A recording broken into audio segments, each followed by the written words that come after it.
Buenas tardes. Nos volvemos a reunir en el día de hoy para trabajar un nuevo tema, que es el tema vinculado a las legítimas.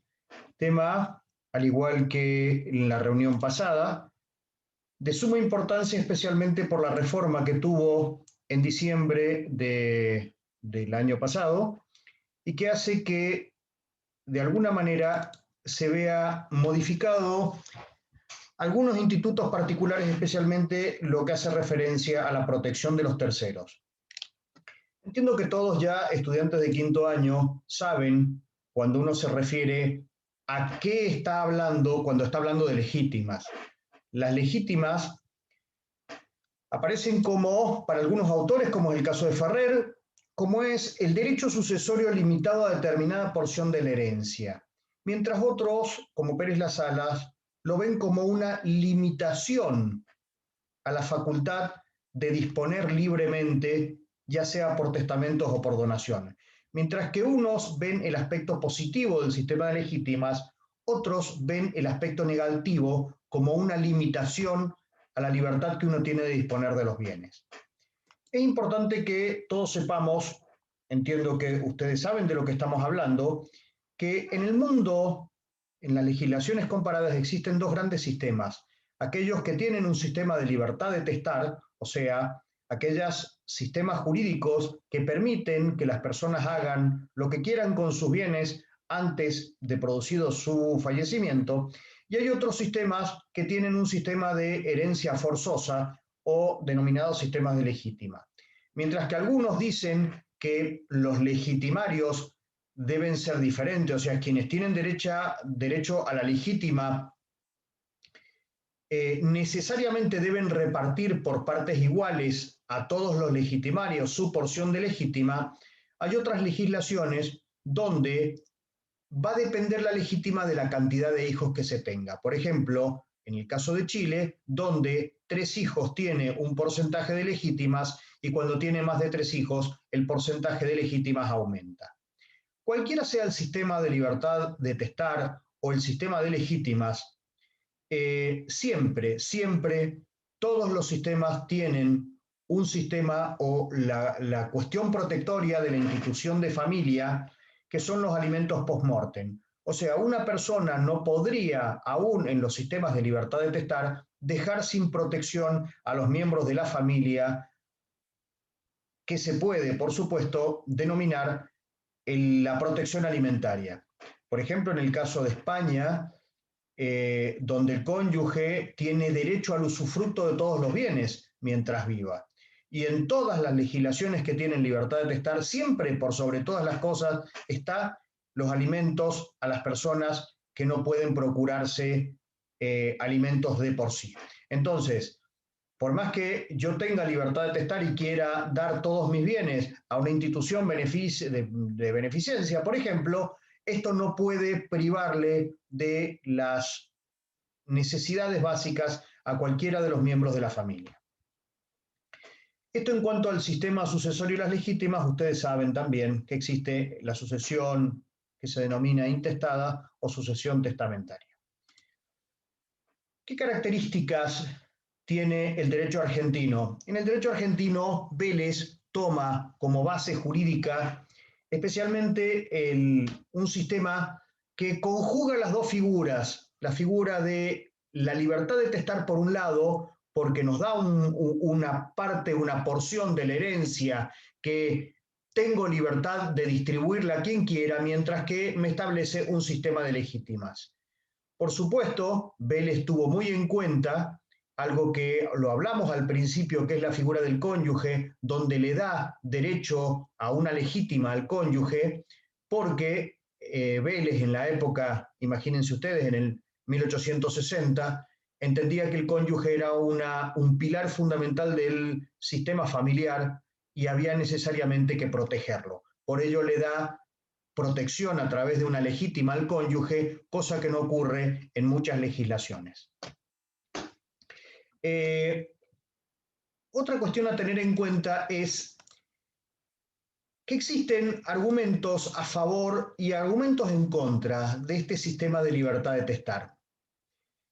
Algunos hablan de que el sistema de legítimas impide el derecho de propiedad que uno tiene. Y el argumento es, a ver, si yo tengo derecho en vida a vender todos mis bienes y no darle nada a nadie, ¿por qué no voy a tener derecho de donar los bienes a quien yo quiera o distribuirlos como a mí me parezca en beneficio de uno u otro heredero?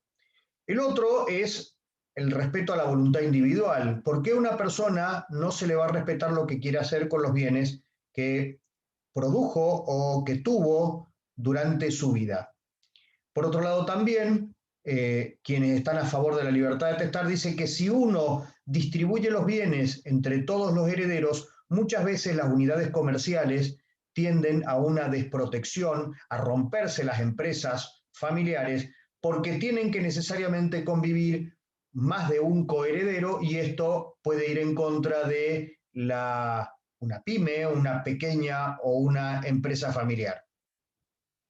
Y por otro lado, también porque dicen que el sistema de libertad de testar de alguna manera puede beneficiar a unos hijos con relación a otros, especialmente por las aptitudes o las posibilidades que tuvieron unos u otros. Estos mismos argumentos con estos mismos principios se utilizan para aquellos que están en contra de la libertad de testar. En la libertad, justamente que exista una libertad absoluta de testar y quieren un sistema de legítimas fuerte. Especialmente el tema de la protección de la familia. Dice que el sistema de legítimas necesariamente va a proteger la familia y evita que las personas hagan uso de esta libertad que tienen de distribuirlos como a ellos les parezcan los bienes hacia terceros o entre sus herederos.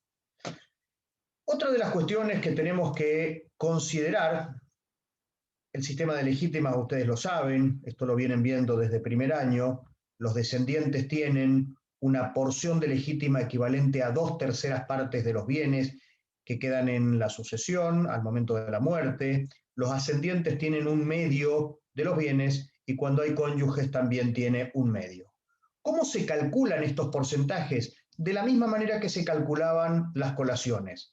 El relictum, o sea, lo que queda al momento de la muerte, que es el activo, a eso le tengo que descontar el pasivo y a eso le agrego las donaciones. Entonces, yo tengo que agregar a los 100 que me quedan las donaciones que haya hecho o los legados que haya hecho y con esa masa veo si se violó las 2/3 partes si tengo descendientes o el medio si tengo ascendientes o cónyuge.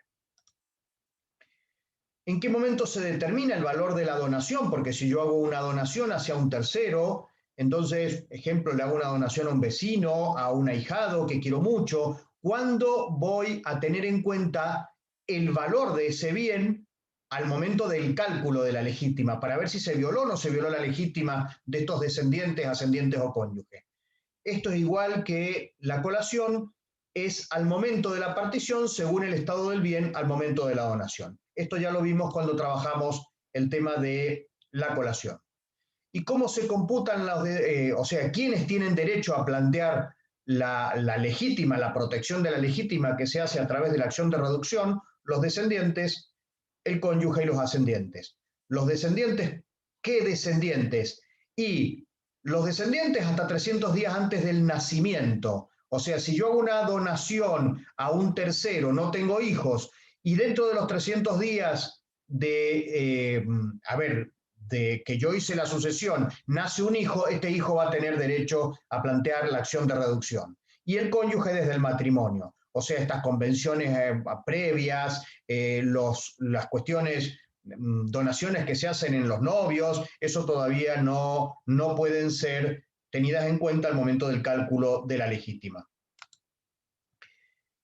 La legítima siempre se calcula sobre la mayor, o sea, si yo tengo descendientes y cónyuges y he hecho donaciones hacia terceros, ¿cuál es la legítima mayor? ¿Cuál es la legítima que tengo que computar? O sea, ¿qué tengo que tener en cuenta para saber si se violó la legítima o no? Yo hice una donación a un ahijado, por ejemplo, y tengo descendientes y tengo cónyuges.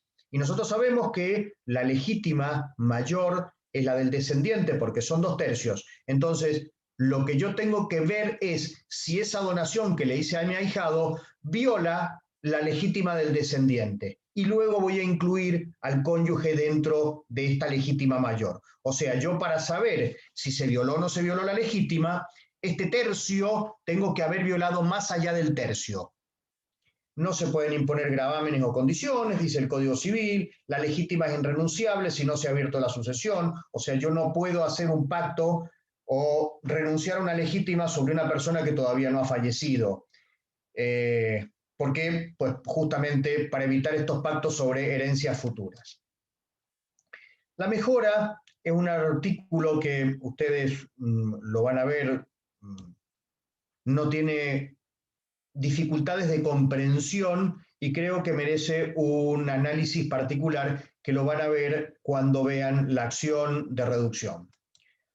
Por lo demás, ¿quiénes están habilitados para ejercer esta acción de reducción? O sea, ante la violación de la legítima como consecuencia de una donación, ¿quiénes pueden plantear la acción de reducción? Los legitimarios. ¿Quiénes son los legitimarios? Los descendientes, el ascendiente y el cónyuge. ¿Y contra quiénes? También lo pueden hacer los acreedores de los legitimarios a través de la acción subrogatoria. ¿Y contra quiénes? Contra los ascendientes no se puede hacer contra los descendientes y el cónyuge. Antes, hasta diciembre del 2020, el sujeto pasivo podía ser un heredero. O sea, si yo violaba la legítima porque le hacía un anticipo de herencia a uno de mis hijos y esa donación, ese anticipo de herencia violaba la legítima de otro de mis descendientes, el descendiente podía plantear una acción de reducción para proteger su legítima. Esto también lo vimos cuando vimos la colación. A partir de la reforma del artículo 2386, no se pueden plantear acciones de reducción entre descendientes y cónyuges, sino que la única acción posible es la acción de colación. Esto implica que si a un descendiente o a un cónyuge le violaron la legítima, no es la acción de reducción la que tiene que plantear, sino la acción de colación.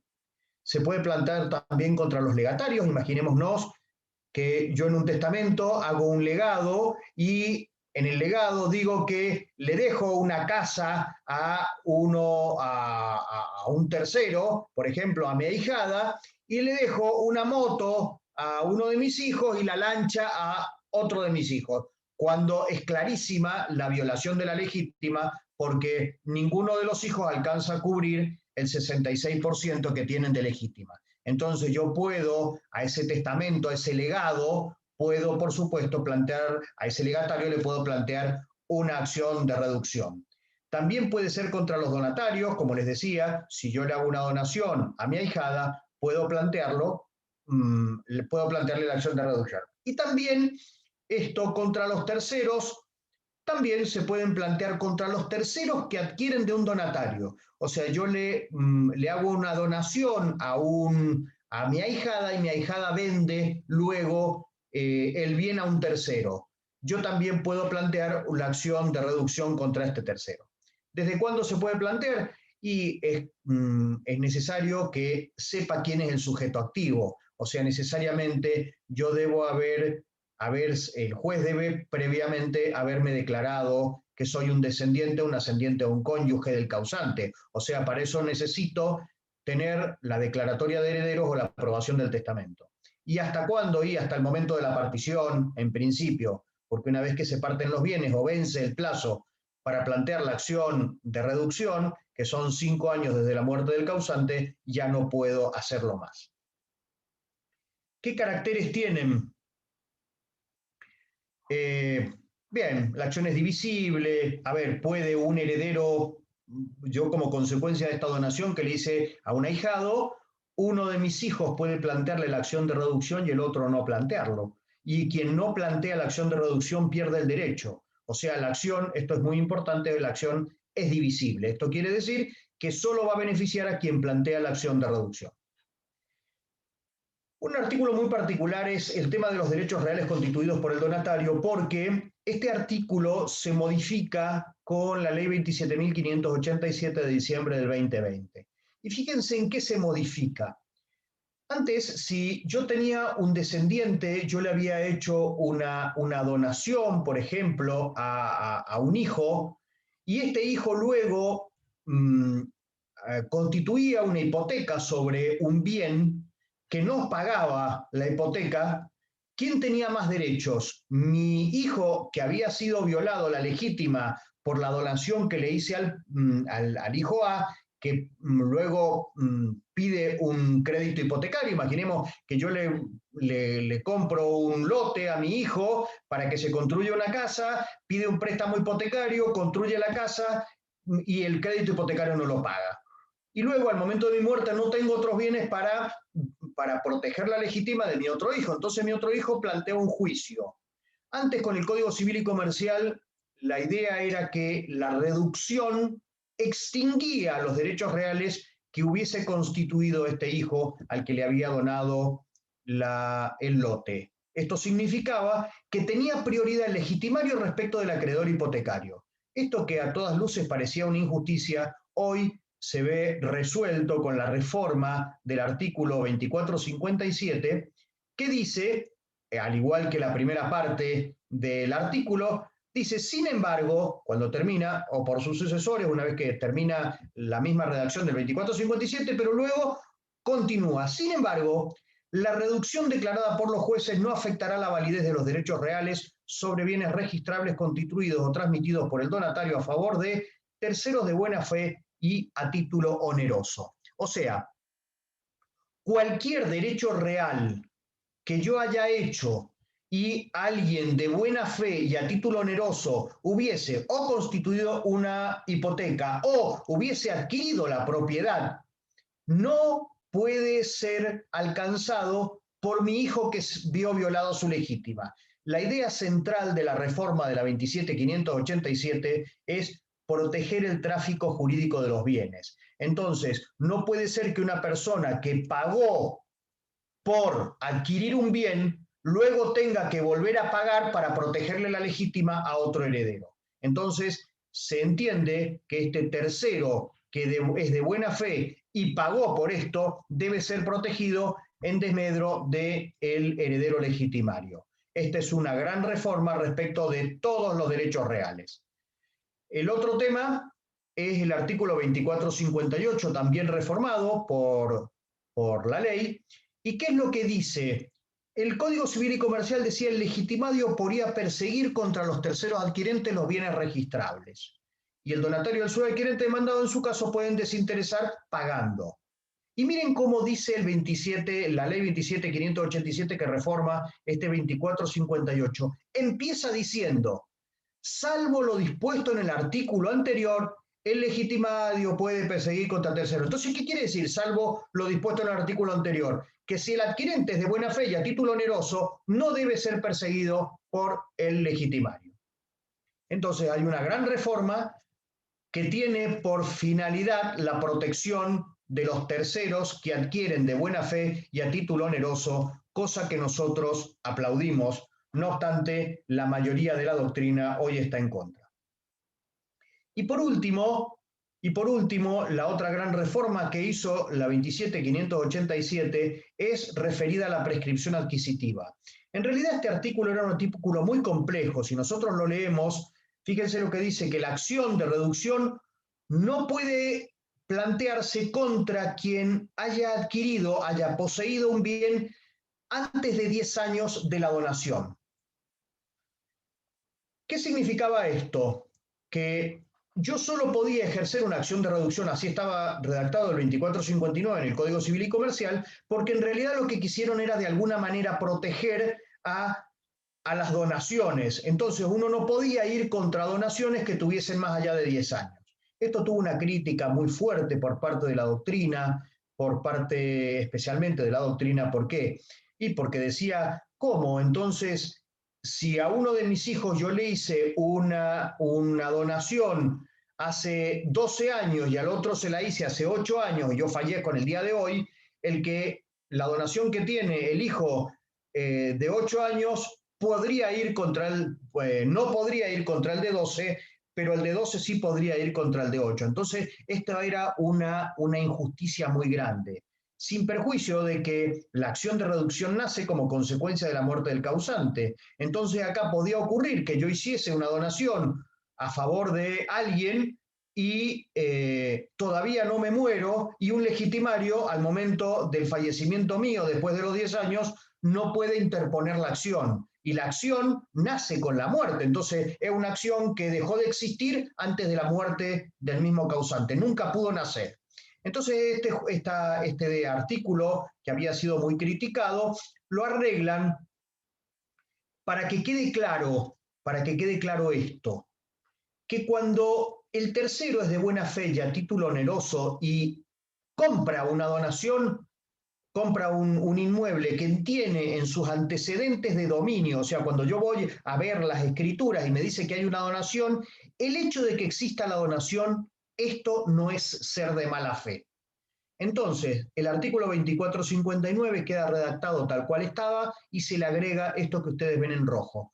No obstará la buena fe del poseedor el conocimiento de la existencia de la donación.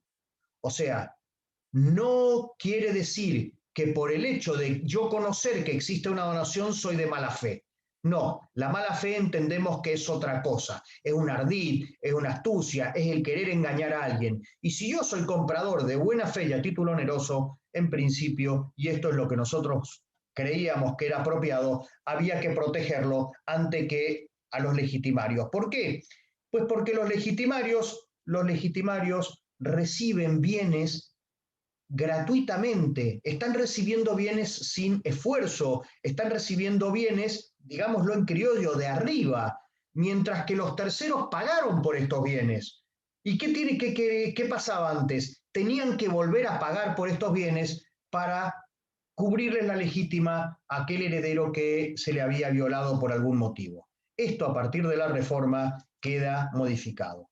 Así que esto es lo sustancial del sistema de legítimas. Nos vemos, que les vaya muy bien, hasta luego.